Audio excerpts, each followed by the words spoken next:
There's no point of being a dick, man. I came from fine dining, like back in New York City, and even here, the atmosphere of chefs yelling and all that stuff, how we're portrayed, it's a toxic environment. You don't want that. You want everyone to be homey and feel nice, and then, like, enjoy yourself. I don't let it affect me professionally, but you could feel it when I don't feel well or when I'm like in a zone. It affects my food, and I never want that. So days I'm like that, I just don't serve anything. I'm Chef Reuben Asaram from Ruby. Food's a beautiful thing. It brings people together naturally, and happiness, like it's natural happiness, and I always wanted to give that to people. My grandfather is the one that made me fall in love with food, and he showed me that brought people together, and I wanted to do that my entire life. I've been doing it since I was 3, to be honest, or ever since I can remember I've been doing it, but professionally it's been since I graduated culinary school was 2011, and then on forward. I had a plan for myself after culinary school of what year, what time I was gonna be a sous chef, what time I was gonna be a head chef, and all that stuff. But later on, when I became a sous chef at Budokan, and then I was a sous chef at Hakkasan too, when I got headhunted to come here, I realized I wanted to do my own thing. I went solo from Budokan in like 2019. After that, I started doing my pop-ups for like the next 2 years. It's a way of spreading my own name out there because I didn't want to be overshadowed by these big corporate names or other restaurants or other chefs' names. And that was happening to me because I was putting out some dishes, putting out some specials, but I never got credit for it. I was never even existing. It was solely my food. And so I was like, I got to do something for my own. It's what my grandfather would want and what my family would want. And I've been doing it ever since. Getting my name out there, I'm always getting weird DMs and stuff, like, or people trying to do like a charity thing or something. I was like, but I'm always the type of person to hear them out. So when I got this DM, they're called Bite. Bite is a group that seeks out the chefs for like the bigger corporations.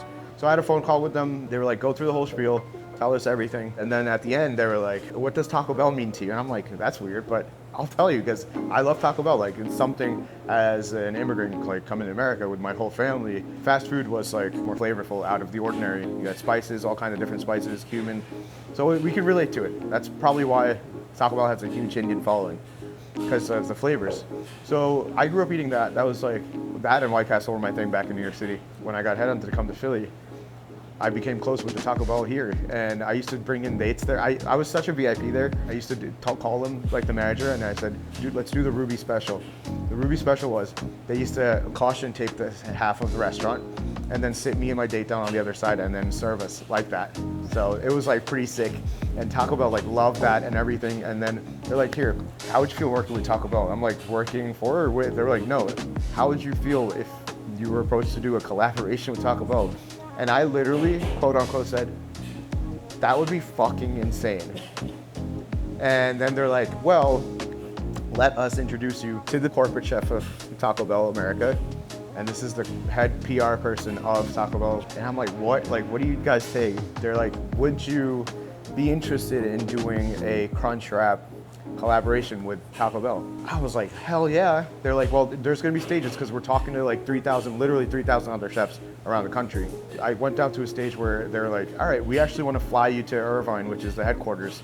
Had a blast. It was like going to Disney World for me because I was playing in that test kitchen like crazy. Stuff that's coming out now, I've had last year. But no, they loved my personality. They're like, we want you. So out of 3,000 chefs, I was one of the 3 chefs to get picked. And they flew me out to Vegas and they did a whole reveal thing for their products. It's called Live Mas Live. There was celebrities and chefs that I looked up to, like they were all in the crowd watching me. It was insane. The crazier part is, I found out about the residency here 2 hours before I got picked for this Taco Bell thing. And it was the same day, and I was like overwhelmed to the point I started crying. Like literally, I was like, is this like real right now? There was a time where I like couldn't even walk, like couldn't even think about doing what I'm doing. Being a chef over the years, like you just have a toll on your back. I was never supposed to be a chef to begin with. I was born with a dislocated hip and knee. I've had 9 surgeries on my left leg since birth. My first surgery was like when I was a day old. I was never supposed to be on my feet like that craziness, but I kept doing it. I love what I do. Throughout the years, I would barely sit down. Like sitting down was like, I couldn't because we had to make sure everything was perfect, like a normal like chef mentality. So I just hammered my body to the point where my back was like just getting hammered. I was dragging myself. I was hunched over. I was just like, that's when at Budokan, I was like, listen, I gotta go. Like my body's taking a toll. I gotta take some time off for myself. What I planned on doing was, I wanted to like at least travel around the world like for 2 years and then enjoy my life, heal myself, like mentally, physically, everything. So I went to 5 countries, but within that time, I kept writing up my whole business plan, my menus. And I came back and I told my parents, I was like, this is what I want to do. Let's go move forward, and built out a food truck. 2-3 months passed for that. The food truck was ready. Got the phone call. My dad got the phone call. At that point, my back was already kind of jacked, and I was just relaxing myself. That day, my dad got the phone call from the guy that made the food truck. He said, "Hey, food truck's ready. You're about to start your life. Like, let's go." My dad's like, "Oh my God, this is great. Like, we got the check." He's like, "Why don't you get up and get ready? We're about to head out and grab your food truck. Like, your dream is about to come true." I get off the couch. My L4 and L5 literally bursted in my back, and it felt like lava rushing down my legs. I collapsed. The ambulance came and then took me straight to the ER, and they were like, "If you were half hour late, you would have lost your legs." And the first thing I said to the doctor, I was like, he's like, "People ask if we can walk again." I was like, "Can I cook again?" And he's like, "I don't know about cooking, like let alone like walk." Like, and then after they had the surgery to remove one of my like discs because it was fully like ruptured, he said, "We have to pull your disc out," which was like the biggest disc he's ever pulled out. My left leg and like left waist, like body down, is still numb. Like, I had to not only learn how to walk, I'm still getting used to my new body, even since like 2019. The doctor was like, "You're done. You got to pick a different career or like go look at some office food jobs." I'm like, what the fuck does that even mean? 2 months after like my injury happened, I was still on bed rest. The pandemic happened, so I would have been screwed. And I was like, listen, I'm not taking no for an answer. What I did was I took my walker into the kitchen every single day and timed myself until I got to 6 hours of standing. And that took a year and a half, like fully, for me to stand and like walk around. It was God's way of telling me I wasn't ready for a food truck. And I called my best friend Corey up. I'm like, "Listen, we're gonna do my concept, but we're gonna do it as pop-ups." And I've been just going back-to-back pop-ups, like hitting people up and all this. Like, I just wanted to get back in right away. And that's what I did. I've been doing that for the past, like before this, like 2.5 years. That's how I've been getting my name out there. But every single menu that I do and every single way I position the stations, it's always minimal movement for my own body. So I'm not doing anything extra. I'm not lifting anything extra. The whole menu is engineered towards my new body. Minimal movements, minimal cooking, but elevated plating and elevated taste. I've come from like Michelin training in New York City. Like, I've worked that brigade system. I've worked at like fine dining to the point where you measure like the smallest little like item, and you have to keep it up because they have a Michelin star. They like keep. I've worked in toxic environments like that, and what I took from that was I wanted to separate myself from that craziness, but still take the elements of precision and that like OCD I have that comes from working in that environment. I still have it in me. So everything that I do, I execute as if I'm in a Michelin restaurant without being pretentious. I'm bringing my personality into this because I'm making my own food now. I'm showcasing my personality in a plate. I'm showcasing my story in a plate. I've always been positive. Like life's short. You'd be wasting time if you're a fucking miserable fuck all the time. There's people like that I meet all the time that are miserable as shit. Count your blessings, appreciate it. There was a time when after my back injury, for a couple of months, I was like deep into depression. And as a chef, like I always took mental health as like, we were like, whatever. Like, we used to joke around with mental health. Mental health's like, it's important.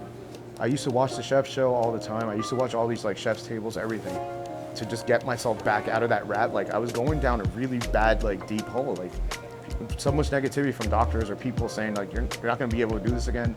How are you even gonna make money? I had constant people saying that, why are you even caring about money? Why don't you just ask me, hey, how are you? Like, people are like, oh, how are you gonna pay your bills and blah, blah, blah. Like, dude, I'm literally like battling for my own happy life that I had. I was happy even though I was working for corporate or at times miserable. It's like, yeah, I love that. I love that rush. I love that feeling of being in the weeds all the time. Like, that's something like I live off of. But at the same time, I miss that environment. I miss everything. I was going down a really bad, like dark rabbit hole. But I pulled myself out by watching all these stuff and seeking help. And then the positivity was always there. It was just a matter of fact I had to like climb out of that hole. And life's short. During that time, like when I started walking again and driving, I was still like recovering. I was still trying to walk even better and better. But during that time, I got into a really bad accident that I could have died. Yeah, long story short, my car was like, it was flooding. I drove like a Benz that was like loaded around, like a sporty Benz. The cop said, turn your car around. It's a one-way street, but we barricaded the bridge. We're gonna slowly push you out of the water, let it dry, and then keep driving back to the bridge. We're gonna let you through. So my car seized up, and it was already turned around from one way. I'm like, I hope no one comes. They're like, no, we barricaded it. It was my luck at that time. there was a stolen box truck from Philadelphia that broke the barricade and then hits me head on. Dude, I woke up, my face was smashed onto the steering wheel, the dashboard caved into my knees, and I was yelling because I couldn't feel, like my body went into a shock mode. That's what, like, I've never been in shock mode before.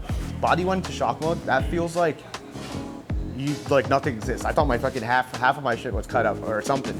It just went into this crazy shock mode, and they had to get the jaws of life, or they had to cut open the door, and they pulled me out, and they called my parents right away. They're like, hey, I think we're pretty sure he has broken ribs, he has a broken nose, broken everything, blah, blah, blah. They took me to the ER. They CAT scanned me 3 times, over and over. They're like, you do know you have nothing wrong with your body. You just have scratches and bruises. And I'm like, what? I'm like, yeah, this is wild. And my car, none of the airbags went off. I got out of the hospital 3 days later. I went to the junkyard to see my car. Dude, it was obliterated to the point where the owner of the junkyard was like, whoever was in there is either paralyzed or dead. And I'm like, I'm standing right here. And he started tearing up. He's like, you were blessed. Like, you're blessed. He hugged me. But then literally during that time, like, I was still preparing to become a chef. Like, that was just an obstacle. Dude, life kept beating my ass. And then a couple of weeks later, you know what happened? I fell down the stairs, dislocated my shoulder.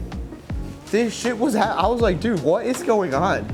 They always say, like, you gotta, like, God puts you to trials and trials. It was like my trial period was freaking insane to the point it was breaking me, but it wasn't. I kept staying positive because I was like, life is short. All this shit's happening to me. Like, why don't I just have fun? I was cooking throughout that whole time. I was cooking throughout the whole time, making people happy, doing my cookouts. I love it. I wouldn't give this up for anything. The unique experience here at Camp Bar is I get to share how I grew up with my grandfather. I would love for everyone to be a part of that and experience it here at Camp Bar at Sonny's Table by Ruby. It's very intimate, it's very beautiful, and it's something that I wish my own grandfather would see, so I would love to share it with you.